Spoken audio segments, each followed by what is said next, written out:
Welcome to the Tourism Dialogue series hosted by Arizona State University's Center for Sustainable Tourism.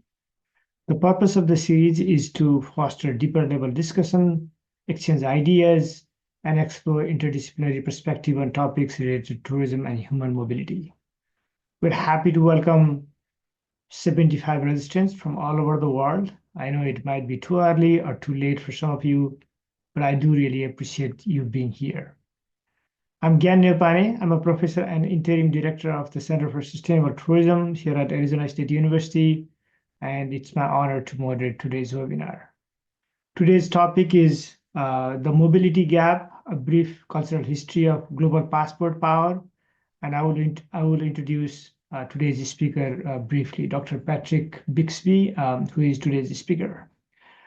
Dr. Bixby is a professor of English in the School of Humanities, Arts and Cultural Studies at Arizona State University, and he's the author of the book License to Travel, A Cultural History of the Passport. The book was published by the University of California Press in 2022. And the book has been translated into 5 languages, and today's talk will be mostly focused on this book. And I have a copy of this book here. And his other works and books span the fields of mobility studies, modernist studies, and Irish studies. Dr. Bisbee will do about 30 minutes presentation, followed by questions and answers. The Q&A function will be available after his presentation. And without further ado, I would like to hand over the virtual floor to Dr. Bixby for his presentation. Dr. Bixby, the floor is yours. Containing 30-odd pages of sturdy paper, bound in a grainy cardboard cover, embossed with the name of a country and a national symbol, and the word passport or its counterpart in another language. It might be blue or red or green or even black, depending on the issuing country, but it's always the same easily grasped size. According to an international standard, it was established nearly a century ago now. And it always includes a data page containing a serial number, a photograph of the holder, and a range of personal details. So you've all seen one before. I'm sure you all have one somewhere, perhaps at home in a file, a drawer, hopefully somewhere where you can find it when you need it. When the edges of a document like this are noticeably worn, when the pages are creased and smudged, adorned with colorful entry stamps and sought after visas, the document becomes something more than just that little book. It becomes a talisman of sorts for the global wanderer, but also a précis of a life story, if you will, whether that's for the privileged tourist or the desperate migrant. So this little book possesses a strange kind of power to control exactly where we may go and where we must not. The passport can offer the promise of secure passage to a new life far away. It can enable flight from the dangers, the restrictions, or just the mundanity of familiar surroundings. It can garner one a fast pass to the head of the line or unwanted scrutiny in the back rooms of officialdom. It can give license to cross borders of every description, geographical, of course, but also cultural, linguistic, economic, legal, and so forth, all in search of something unattainable at home and then bring us safely back again. It can also, as we'll see in this presentation, thwart any such desire. So yes, it has this strange power to control where we can go and where we must not. This passport here, a US passport, will take you to more places than most other passports in the world. According to the Passport Index, which is a global passport power ranking compiled by Art and Capital, a US passport currently provides visa-free or visa-on-arrival access to 172 of the 193 United Nations member countries in 6 recognized territories. So here it is indicated on the Art and Capital rankings. Though you might be surprised that a US passport actually ranks beneath or equal to some 37 other passports. So if we look at the rankings in order, we can see that the US passport ranks below countries such as Latvia, Estonia, Singapore, Luxembourg, And if we keep scrolling up the rankings, we'll find Spain, and at the very top, the United Arab Emirates, allowing access to 179 of those countries and territories. For the last decade, global mobility has generally been on the rise. Despite ongoing migrant crises, disease outbreaks, military conflicts, economic challenges, and rising nationalist movements, the world is trending towards greater openness.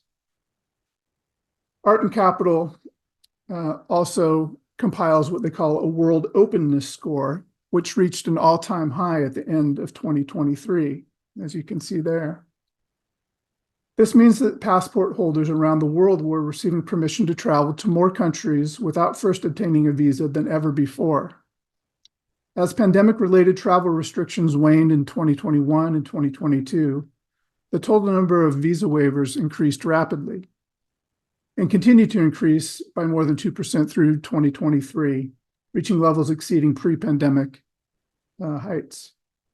It should be noted that during 2024, things have dipped just a bit by 0.2%, though the year isn't quite over, of course. But despite this general opening up of the world, there's still a massive gap, often referred to as the mobility gap, between the most and least powerful passports. And it has powerful implications for where people can travel, reside, and work. If we take a look at another passport and consider how many countries we might be able to travel to with this in our hand, well, the story is not the same as it is with the US passport, of course. The Syrian passport can be found at the very bottom of the passport index because its holders have direct access to just 39 of those 193 countries and 6 territories. Holders of travel documents from Afghanistan, Iraq, Somalia, and Pakistan only fare slightly better. Now, these numbers might not be entirely surprising, but they do serve to reinforce the harsh realities of global mobility in the 21st century.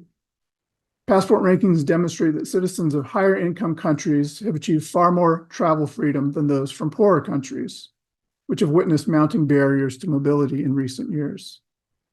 According to Art and Capital, nations sink to the low ranks for many reasons, including not just struggling economies, but also large internally displaced populations and turbulent histories of foreign invasion and civil war.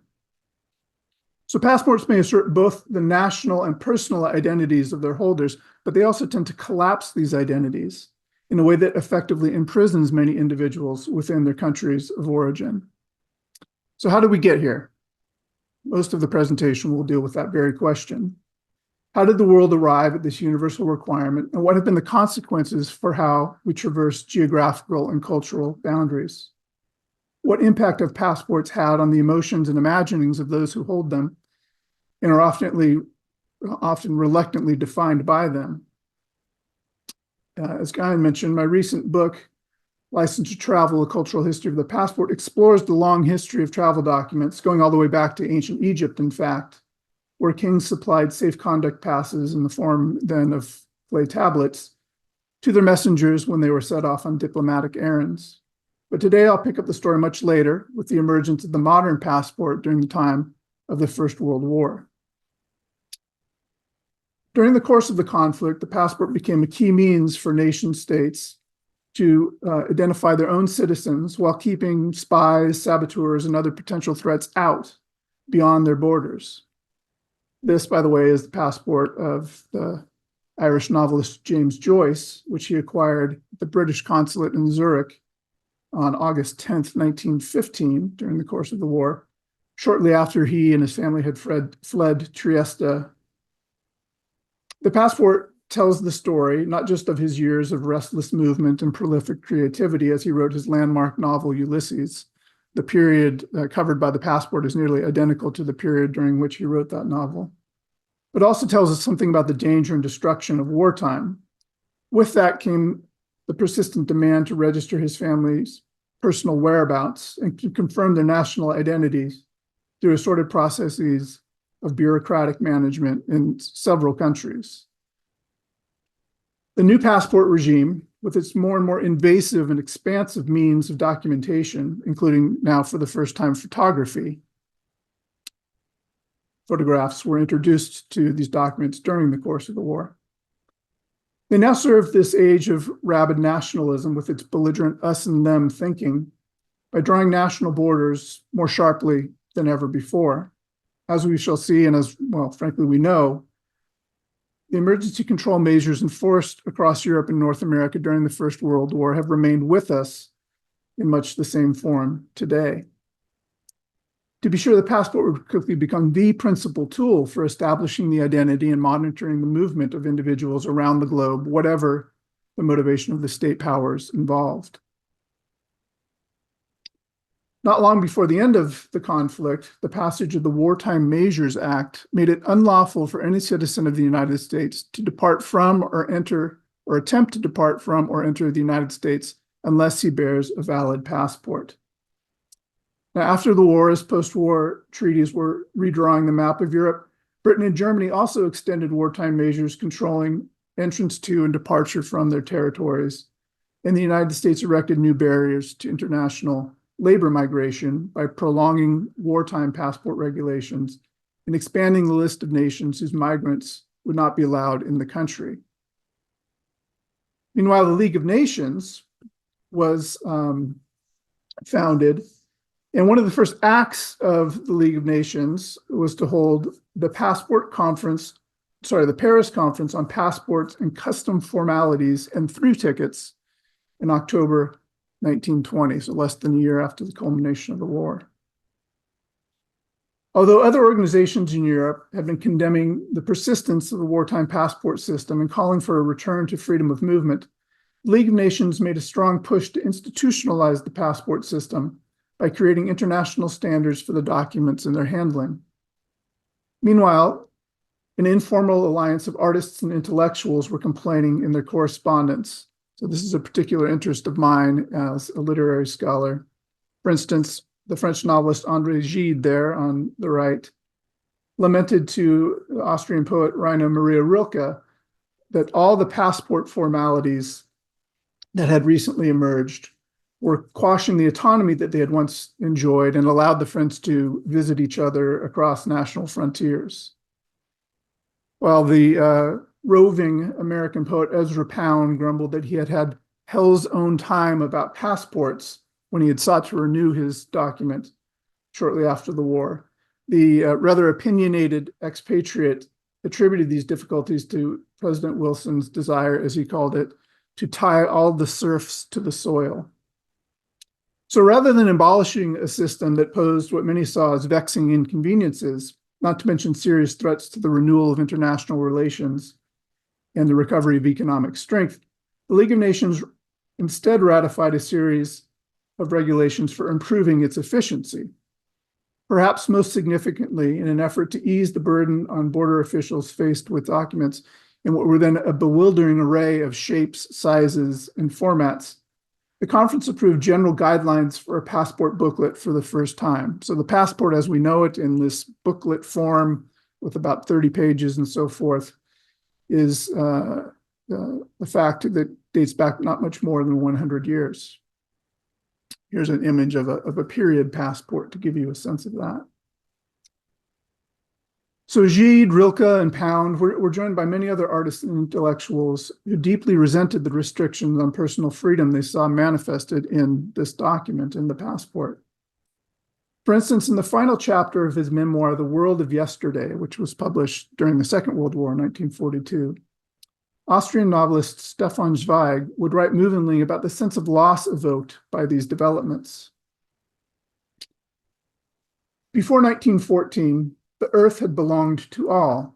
People went where they wished and stayed as long as they pleased. There were no permits, no visas. And it always gives me pleasure to astonish the young by telling them that before 1914, I traveled from Europe to India and to America without passport and without ever having seen one. One embarked and alighted without questioning or being questioned. One did not have to fill out a single one of the many papers which are required today. The frontiers which, with their customs officers, police, and militia, have become wire barriers thanks to the pathological suspicion of everyone or everybody against everybody else, were nothing but symbolic lines which one crossed with as little thought as one crosses the meridian of Greenwich.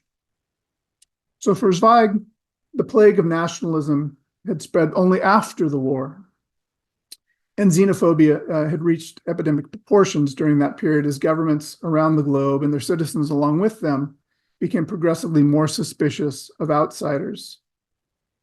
The situation he describes was even worse for those rendered stateless and thus without passports during the post-war period.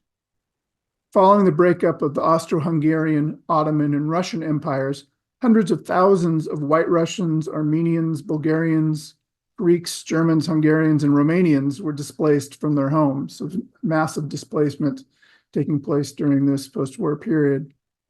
At the same time, the demand for state sovereignty had resulted in new measures to denaturalize and denationalize those who left, effectively severing the long-held tie between nativity and nationality, one that had been taken for granted for many years. As the international system of passport controls solidified after the war, it also confirmed the status of stateless peoples whose legal ties with their country of origin were often severed when their travel documents were denied or nullified. Looking back on these events after her own prolonged experience of statelessness, the German Jewish philosopher Hannah Arendt would argue that the breaking of the nation-birth link represented a profound crisis for the rights of man, precisely because the stateless suddenly found themselves without recognized legal or political status. She wrote, "The rights of man, after all, had been defined as inalienable because they were supposed to be independent of all governments. But it turned out the moment that human beings lacked their own government and had to fall back upon their minimum rights, no authority was left to protect them, and no institution was willing to guarantee them. So it was never more important to possess official papers and certificates, to keep them close and secure in order to make a claim for one's basic rights." An early effort to address these concerns in the international community came in the form of this document, the so-called Nansen Passport, which was actually a whole series of documents which were issued to stateless persons during the interwar period. During these years, nearly 500,000 passports were issued by 53 governments that ratified the effort. Each had its own version of the document, in fact, related only to the others by the Nansen stamp that made it official. The passports were named for this man, Fridtjof Nansen, the Norwegian zoologist, oceanographer, explorer, historian, and university professor, quite a Renaissance man, who later turned humanitarian and statesman. He had proposed the idea of a supranational passport shortly after he assumed his position as Commissioner for Refugees at the League of Nations in 1921. For his efforts, he would soon receive the Nobel Peace Prize, in fact, in 1922. The documents named for him offered a lifeline to those who'd been cut loose by the new nation states emerging after the war. The form of intergovernmental cooperation embodied in the passports initiated what many scholars now identify as the emergence of international refugee law. But not all Nansen passport holders found the documents advantageous. In the fall of 1917, long before he gained international celebrity with the publication of Lolita in 1955, a young Vladimir Nabokov and his family had fled St. Petersburg, Russia, as revolutionary rioting encroached for an estate of their friends in Crimea. Shortly thereafter, in the spring of 1919, taking flight again ahead of the advancing Red Army, the Nabokovs now settled in England, where Vladimir and his brother Sergei enrolled at Cambridge University. The following year, the rest of the family relocated once again, this time to Berlin, where they became part of a large community of Russian emigres. So they were moving across Europe rather rapidly. It was during this period that the Soviet government set into motion the denaturalization process for large portions of the expatriate population, including the Nabokovs. As they moved about after the revolution, Their utter physical dependence on this or that nation, which had coldly granted us political refuge, became painfully evident when some trashy visa, some diabolical identity card had to be obtained or prolonged. This is a passage from Nabokov's memoir, Speak Memory. In 1925, the writer married Vera Slonim, a Russian emigre of Jewish descent. And the stateless couple commenced their life together by applying for Nansen passports, which they hoped, despite warranted fears to the contrary, might make a better future possible for them. But for the young novelist, the possession of a Nansen passport, which he referred to in that same memoir as a very inferior document of a sickly green hue, was hardly a boon. Its holder, he reflected, was little more than a criminal on parole and had to go through the most hideous ordeals every time he wished to travel from one country to another. And the smaller the countries, the worse the fuss they made. The passport, that is, was a constant reminder to the writer and to anyone who inspected it that he was stateless, reliant on the conditional hospitality of reluctant host nations, and subject to what he called an avid bureaucratic hell, which would close in around him whenever he was required to present the document. Yet despite these troublesome restrictions, things would get much worse for the Nabokovs after Adolf Hitler became German Chancellor in January of 1933. Soon, with anti-Semitism becoming an official state policy, the books of Stefan Zweig were burned, and the prospects of an academic career for the young Hannah Arendt were extinguished, while thousands queued up outside foreign consulates in the hope of obtaining visas and immigration documents. In 1936, the increasingly hostile environment in Berlin resulted in the revocation of Vera's work permit on ethnic grounds, and ultimately led the Nabokovs, now including their young son Dmitri, to relocate to France with their Nansen passports the following year. After living an itinerant existence in France, the family finally settled in the Russian immigrant community of Paris, where they found some modicum of financial security and physical safety.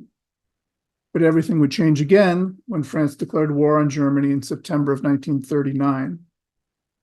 Anticipating what such developments would mean for his wife and son, Nabokov frantically made arrangements to escape France ahead of the advancing German army. But his family had only their troublesome Nansen passports to secure exit visas and entry documents. It took months of entreaties at one government office after another before a well-placed bribe to what he called the last rat in the last rat hole finally had the desired effect. In early May 1940, just days before Hitler took Paris, Nabokov, his wife, and their young son sailed for New York. Just what was at stake is evident from the story of his brother, Sergei Nabokov, who chose to stay in Europe with his partner, Hermann Thieme, despite the dangers faced by homosexuals under the Nazi regime. Sergei was later arrested and transported to Neuengamme, a concentration camp in northern Germany, where Nazi scientists carried out horrific medical experiments on the inmates. He would die there in January 1945. So the experience of being stateless and on the run, bereft of rights, dependent on the hospitality, not to say the whims, of foreign governments was a pervasive feature of the 1930s and 40s for many. Perhaps no writer articulated this set of circumstances more poignantly than Stefan Zweig, who we've met before. He also ended up in New York by 1940. But in 1934, after his books had been burned in Berlin and the Austrian Republic was transformed into the Austro-fascist Ständerstaat, Zweig left Salzburg for an extended stay in London. But now with the annexation of Austria by the Nazi Germany and the expiration of his passport upcoming in 1938, Zweig was compelled to apply to the British authorities for what was called a white paper, which was another form of passport for the stateless, much like the Nansen passport. Initially, Zweig saw this new necessity as a mere formality, even something to be celebrated. He wrote, "Often in my cosmopolitan reveries, I had imagined how beautiful it would be, how truly in accord with my inmost thoughts to be stateless, obligated to no one country, and for that reason undifferentiatedly attached to all." And yet, as he waited on the petitioner's bench in some bureaucratic anteroom to exchange his passport for an alien's certificate, he began to feel otherwise. An Austrian passport was a symbol of my rights. I'm going to have to move my screen here. Every Austrian consul or officer or police officer was duty bound to issue one to me on demand as a citizen in good standing. But I had to solicit the English certificate. It was a favor I had to ask for, and what is more, a favor that could be withdrawn at any moment. Overnight, I found myself one rung lower. Only yesterday, a visitor from abroad, and so to speak, a gentleman who was spending his international income and paying his taxes, now I had become an immigrant, a refugee. Zweig had entered into the plight of the stateless, becoming one of those Arendt describes so affectingly as non-persons, possessing no inalienable legal rights or political status. Henceforth, he would have to resort to special pleading for each foreign visa or his new travel document, on his new travel document. As one of the outlaws, the men without a country, as he called himself, he encountered suspicion and intolerance at every turn. For if he overstayed his welcome, there was nowhere to deport him to, no homeland obligated to receive him. So in these circumstances, Zweig continually recalled what a Russian exile had told him many years earlier.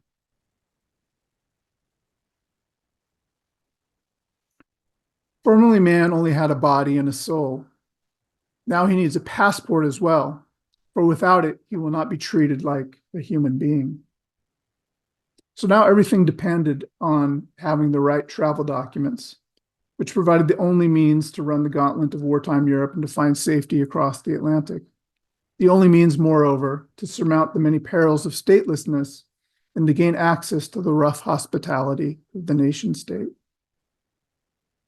Hannah Arendt had fled Germany in 19 without the benefit of a passport.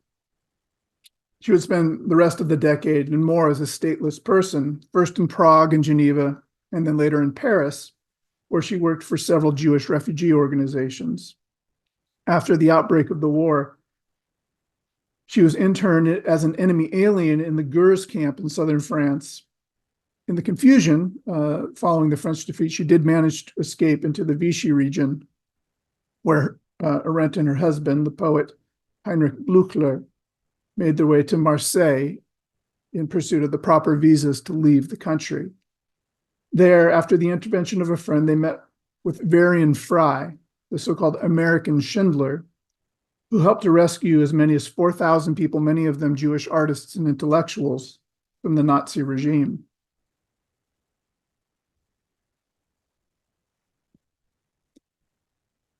Fry defied U.S. State Department directives and dedicated resources to attain the necessary documents for the couple. An affidavit of identity in lieu of passport, and then this document, a certificate d'identité et de voyage, and as well an American emergency visa, all these documents necessary for their transit.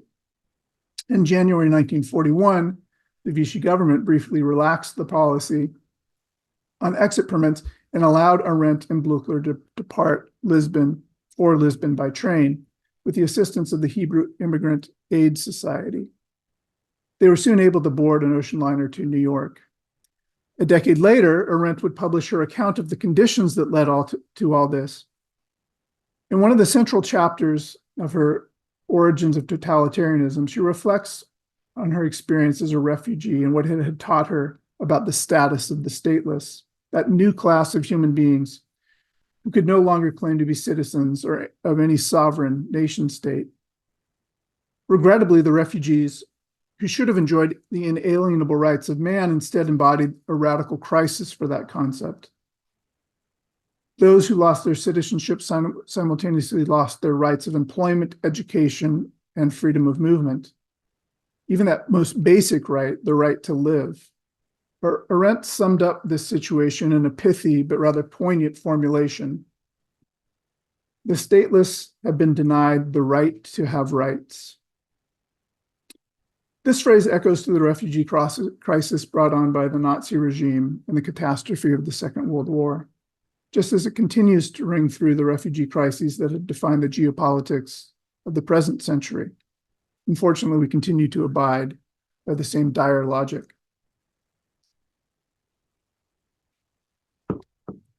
So as I demonstrate in my book, writers, filmmakers, and visual artists have played an important role in identifying and contesting disparities in the right to freedom of movement. They've also led the way in envisioning new forms of international openness. So take, for instance, the famed Chinese artist Ai Weiwei and his award-winning 2017 documentary Human Flow, which vividly portrays the overwhelming scale of the global migrant crisis. In a remarkable scene, filmed in a rain-swept migrant camp on the Greek-Macedonia border, Ai, who's on the far right there, chats with a Syrian refugee and soon demonstrates his kinship with the man through a playful ruse. I'll play this video. It's just about a minute long, and I'll comment on it after that.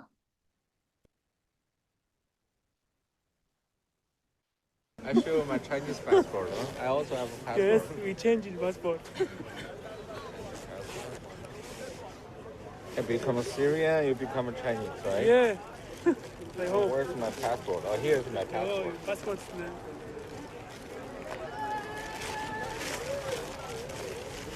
So you go to China and Yeah. then come to Syria. yeah. So you have this. I have Thank this. you very much. What's my new name? Al Mahmoud. Mahmoud. Mahmoud. Yes. Abdullah Mahmoud. I'll give you my tent. My name is Ai Weiwei. So Ai next Weiwei. time you're Yeah. Ai Weiwei, I'm Al Mahmoud. Nice to meet you. If you want to take my tent, it's take your tent Yeah. too. Then you have to take my studio in Berlin. I have a studio in Berlin. thank you. Really thank you. I respect you. You know? Yeah, I respect we have to the respect you. passport and I respect you.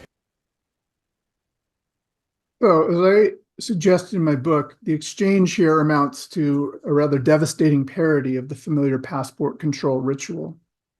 Rather than inspecting the document and interrogating its holder in order to assess his threat to the host nation, Ai offers a radical gesture of hospitality in the form of his own passport. But of course, the camp setting contributes a rather plaintive, nearly tragic tone to the scene played out between the two men. If only one's identity, one's belonging, one's status before the law could be so easily transferred from one body to another. If only the accident of one's birth in China or Syria could be reversed, undone.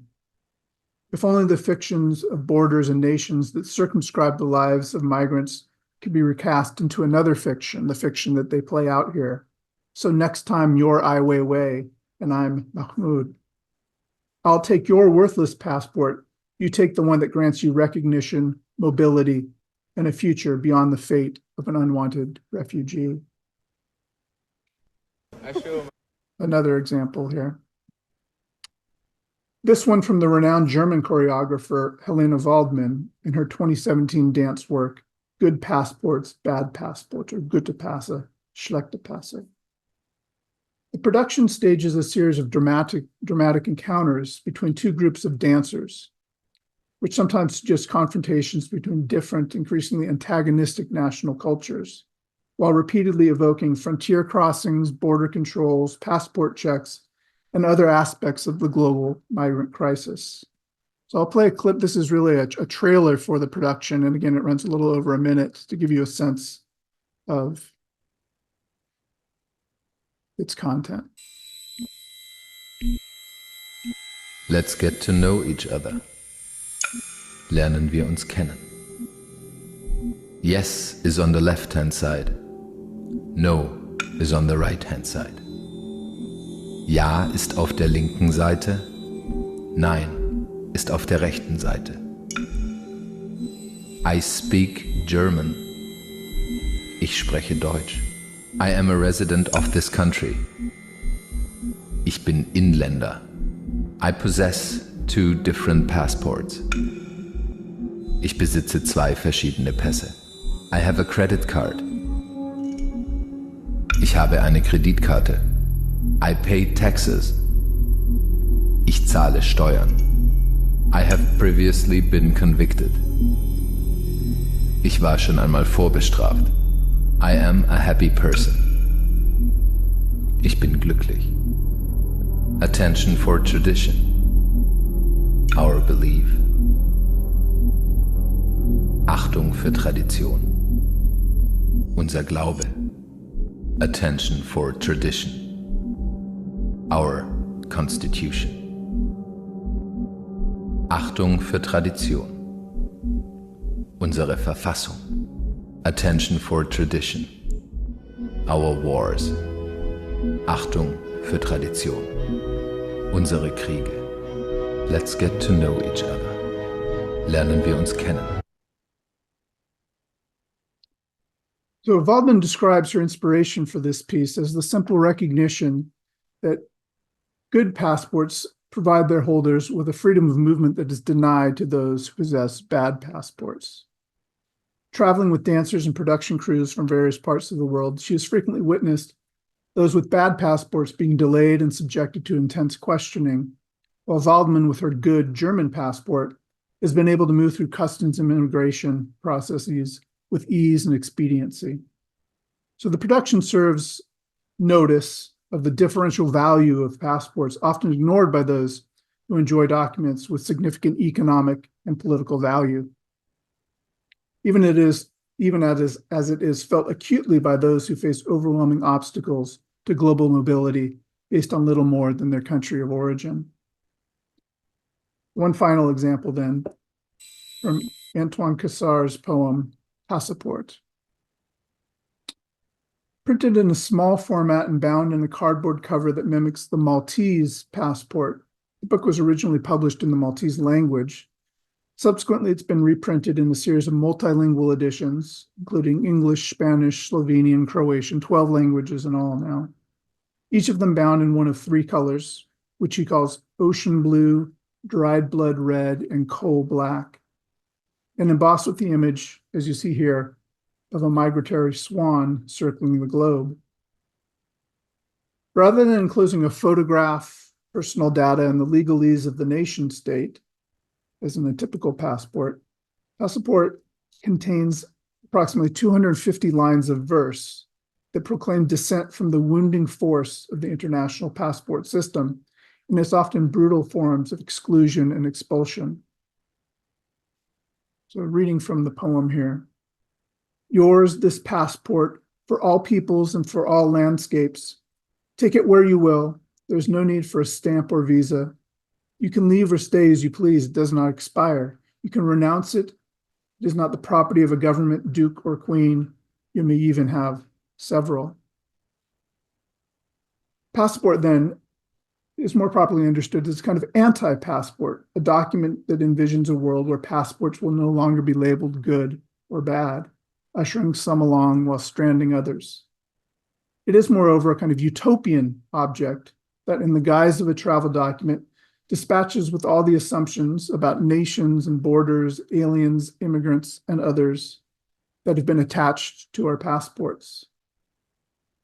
It is a document that, as Cassard puts it, imagines a world without customs checkpoints, without border police out to snatch away the dawn, without the need for forms, documents, or biometric data, a world without the need to cross the desert barefoot, nor float off on a raft on an itinerary of hope all too quickly struck out by the realities of blackmail and exploitation. Artists and writers like Ai Weiwei, Helena Waldman, and Antoine Cassard call on us to have the courage to question the articles of faith on which the modern passport system is founded, including that holy trinity of nation, state, and territory. They provoke us to be more open and accommodating to the other. They envision what Jacques Derrida calls pure hospitality, which consists in welcoming the new arrival before imposing conditions on them, before knowing or asking for anything at all, be it a name or an identity paper. But Derrida, the French philosopher, acknowledges that if pure hospitality is to be more than a utopian ideal, our desire for it must always exist in relation to the rights and protections of state sovereignty that are necessarily conditioned and conditional. Of course, there's no easy way to resolve the tensions between pure and conditional hospitality. In this sense, our passports are and will remain a crucial nexus of our geopolitics, where we negotiate and perhaps reimagine the balance between pure and conditional hospitality, the rights of man and the rights of the citizen, the mobility of some and the confinement of others. I'll stop there. Thank you so much, Dr. Bixby. It's very enlightening. And I have a few of these little books. I kept all my passport, even expired, from different countries. I have actually passports from different countries. So, and I can relate, your presentation with, my life as well.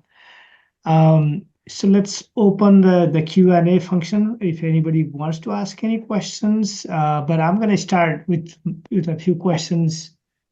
In your book, you talk about the rise of populism and its relationship with mobility a little bit. So now, election is over. Now the right-wing populism is back in the US. What will be the consequences of this on the global mobility? Well, it does seem a pressing issue as of Tuesday, certainly. I've seen reporting on Trump having stated that he wants to not just reinstate the travel ban, but to enhance it. The travel ban that he famously put in place in January of 2017 through executive order, outlawing the entry of citizens from 6 predominantly Muslim countries who didn't have some kind of bona fide connection or close relationship with a US citizen. So it was a kind of naked assertion of sovereign power on his part, claiming the authority to stamp those passports as bad, as it were, and to prevent the mobility, at least the entry of those citizens to the US.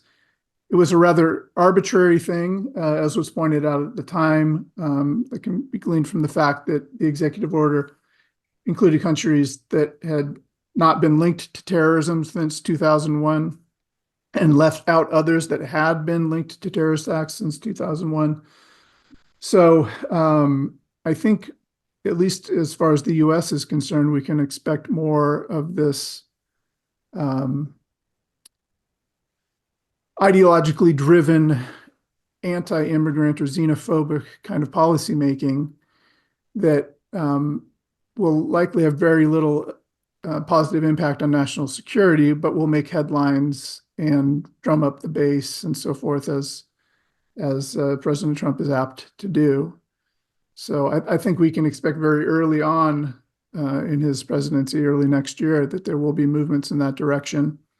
One of the lessons from the passport index that I began the presentation with is that those ability to access another nation visa-free or without a prior visa on arrival, in other words, is dependent on these bilateral relationships. So it's not just bad for the mobility of those from, let's say, Muslim nations, but potentially bad for US citizens as well if there are reprisals or whatnot in the global system that will impinge on our mobility. We saw something like that during the pandemic. The rather ineffective response of the US during that period resulted in our precipitous drop down the rankings. In fact, it was pointed out at the time that the US passport and the Mexican passport had become equivalent on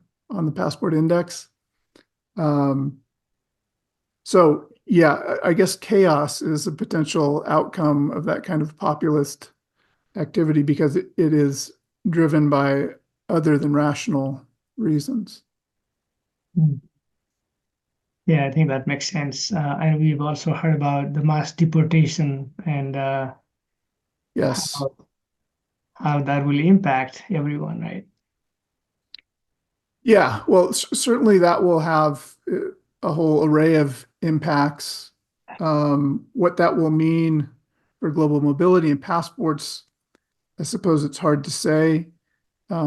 If the people who are deported are in fact illegal, it's likely that they don't have passport documentation. So their mobility has been dependent upon circumventing the system anyway. But yeah, I think there is going to be a lot of unfortunate consequences of the policies of the next administration when it comes to global mobility. Hmm. So there's a question on Q&A here. Should countries be obligated to offer equal mobility rights? And if so, how could this be realistically achieved? Well, that would only seem equitable. But as I alluded to early on, there are any number of reasons, many of them, or the primary ones at least, being financial, why mobility is unevenly distributed across the globe. The UAE, even though it is in the Middle East, is a financially powerful country, and as it happens at the moment, as we're speaking, it has the most powerful passport in the world. That is the case because citizens of the UAE bring money wherever they go. They start businesses, they invest, they offer economic opportunity to other nations. So, insofar as a nation attains that kind of economic status, they can expect cooperation and a kind of equitable arrangement with other nations. Unfortunately, that's not the case for poorer nations or nations that are suffering from internal conflicts and what have you. The only way, I suppose, to broker a more equitable arrangement would be through an organization like the UN. The UN has language in its human rights charter that would suggest that these rights should be universal, that the right to leave one's country and return should be granted to everyone. But in practice, for these geopolitical reasons, that hasn't been the case. And without some kind of strong enforcement capacity, the UN is unlikely to be able to bring that about. Okay. The next question. So your book and your presentation is mostly the European history of passport, right? Did you see anything similar in any other part of the world? Anything equivalent to these passports? Any documents? Well, my presentation focused on the European scene primarily because that's where the modern passport emerges. So the passport system, as we know it, is a direct outgrowth of the First World War and the foundation of the League of Nations and their efforts. Of course, those became global over time. Members of the League of Nations were compelled to participate, and with the founding of the UN after the Second World War, the system was reinforced and extended. My book does deal with passports in Latin America, on the African continent, in Asia. I talk quite a bit about Ai Weiwei's own passport, for instance, which was confiscated by the Chinese government because of his perceived, let's say, unpatriotic activities. So this passport index, which of course is in some sense comprehensive, tells the story of a whole range of possibilities, let's say. So one thing that became clear to me in doing my research and then talking with people during and after publishing the book was that where a U.S. citizen with a U.S. passport may have a kind of fondness for the document because it represents travel and opportunity and the friendships they've made and the places they've seen and so forth. If you possess one of those documents towards the bottom of the rankings, you are likely to have a very different relationship with it because it represents an obstacle to those very things. So I try in the book, and I think it's important to look at things globally, both literally and figuratively, because it is every passport is part of this system of relationships, and to really appreciate the range of opportunities that individuals have, the relationship they have with their passports, what passports mean to them in practical and, let's say, effective or emotional terms. You have to appreciate the entirety of the passport system. Okay. There are quite a few questions. So I think this question is very related to this passport inequality.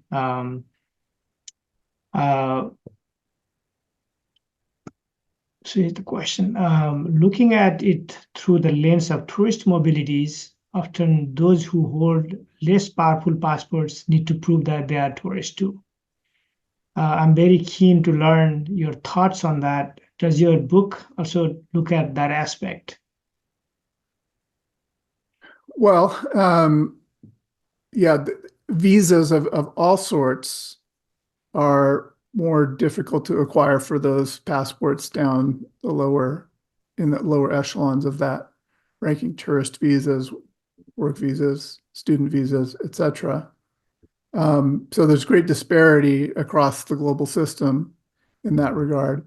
And I do look, as you can see from the presentation, the book and my work on passports is really narrative driven. I take these individual cases and try to unpack some larger lessons from them. Most of the work in the book deals with artists and writers and intellectuals. As a student of literature, that's part of my expertise, but also those folks tend to record their relationship with their travel documents in more detailed and accessible ways than others do. But yeah, certainly the ability to travel for any reason, whether it is migration or tourism or what have you, is diminished for those on the lower echelons of that passport ranking. Okay. There's an interesting question about indigenous sovereignty. So people around the globe, considering indigenous people around the globe, are there ways to build indigenous sovereignty through passports? Given that the state portion of the nation state are usually controlled by colonizing countries, do you think there is a space for indigenous passport?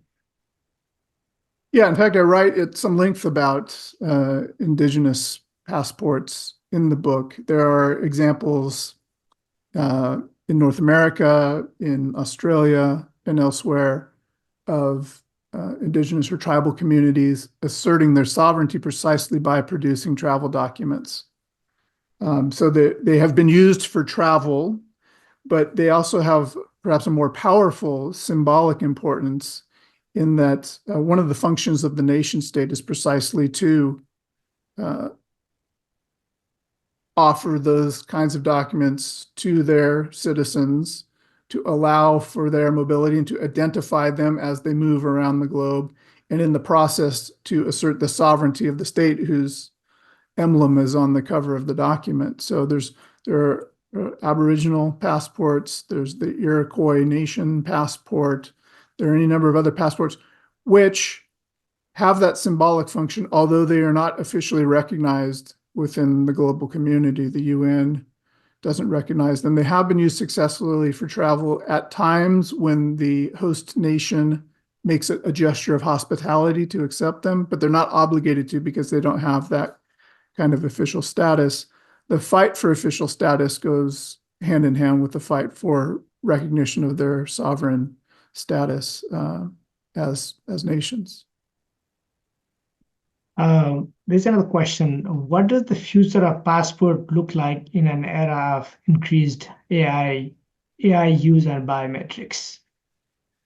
Well, I think there's a number of changes on the horizon. I think it's likely that the passport booklet is going to give way to an app on a smartphone or some other digital form of documentation.